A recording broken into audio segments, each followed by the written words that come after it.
The night was quiet, the kind of silence that feels unnatural, like the world is holding its breath. A single light flickered in a small house on the edge of a dense forest. The house belonged to the Martin family, John, Lisa, and their 7-year-old daughter, Emily. It was a cold night in October, the kind where the wind howls through the trees like a whisper. The family had finished dinner and settled into their routine. John sat on the couch, scrolling through his phone. Lisa was in the kitchen, washing dishes. Emily was playing with her dolls on the living room floor. Her laughter echoed softly, blending with the hum of the television. Then, at exactly 9:30 p.m., the landline rang. It was the kind of ringing that instantly felt wrong. Lisa wiped her hands and answered the phone. "Hello?" she said, expecting a telemarketer or a wrong number. But there was only silence. Not the kind of silence where someone was thinking of what to say. This silence felt like something was listening. Lisa's stomach turned as a faint sound crackled through the receiver. Breathing, slow, heavy breathing. "Hello," Lisa repeated, her voice tightening. The breathing continued deep, slow, and unnatural. Then a voice. A low, gravelly whisper. "She isn't safe." Lisa's grip tightened on the phone. Her blood ran cold. "Who is this?"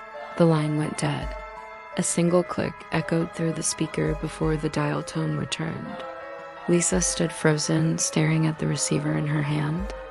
John looked up from his phone. "Who was it?" Lisa's mouth was dry. I don't know." John laughed nervously. "Probably some prank." He went back to his phone. Lisa nodded, forcing a smile, but deep down, something didn't feel right. The words kept repeating in her head. "She isn't safe."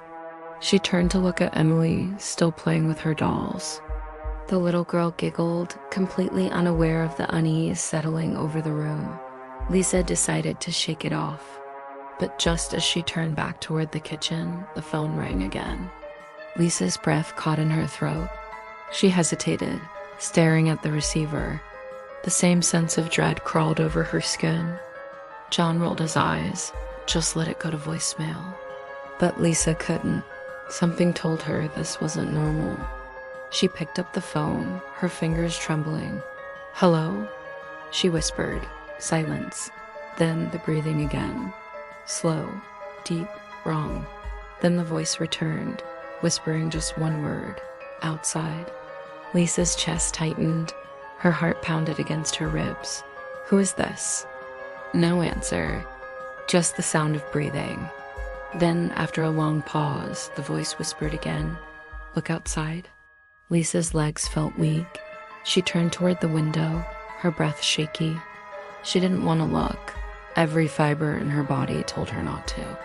But she did. And when she did, she stopped breathing. A figure stood at the edge of the tree line, tall, still, completely motionless. The figure was dressed in dark clothes, its face obscured by the shadows, but Lisa could feel its eyes locked on her. Her entire body went cold. The phone slipped from her fingers, clattering onto the counter. John looked up, confused. "Lisa, what is it?"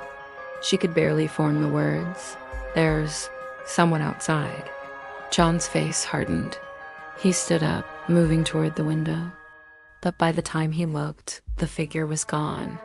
The trees swayed in the wind, the night completely still. "I don't see anything," John muttered. Lisa was shaking. "It was there. I swear it was there." John tried to reassure her, but she saw the doubt in his eyes. It was probably just a trick of the light. Lisa wanted to believe him. She really did. But she couldn't shake the feeling that they were being watched. They locked all the doors and closed the blinds. But Lisa couldn't sleep. Her mind kept replaying the voice, the words, the figure standing in the dark. "She isn't safe. Look outside." At exactly 3:07 a.m., the phone rang again. The sound ripped through the silent house like a scream. Lisa bolted upright in bed. John groaned, rubbing his eyes. "You've got to be kidding me."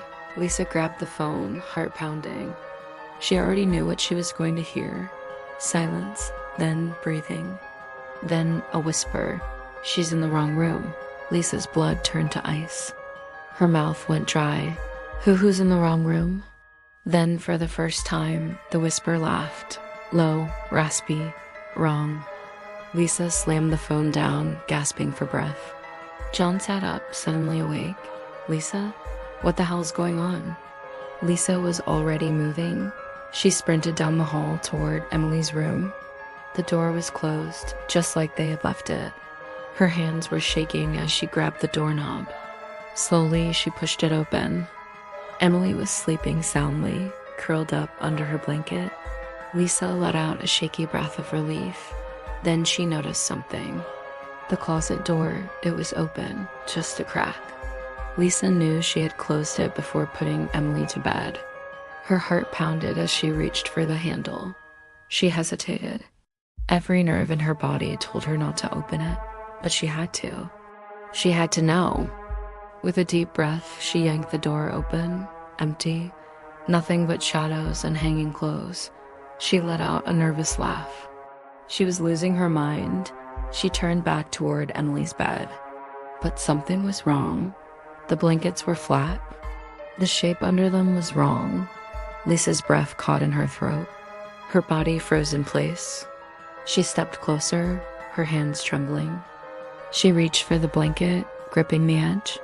She pulled it back and screamed. Emily wasn't there. The thing under the blanket was just pillows, arranged to look like a sleeping body. Lisa's knees gave out. She collapsed, sobbing as John ran into the room. But it was too late. Emily was gone. The phone rang again, and this time, Lisa didn't answer. Subscribe for part 2.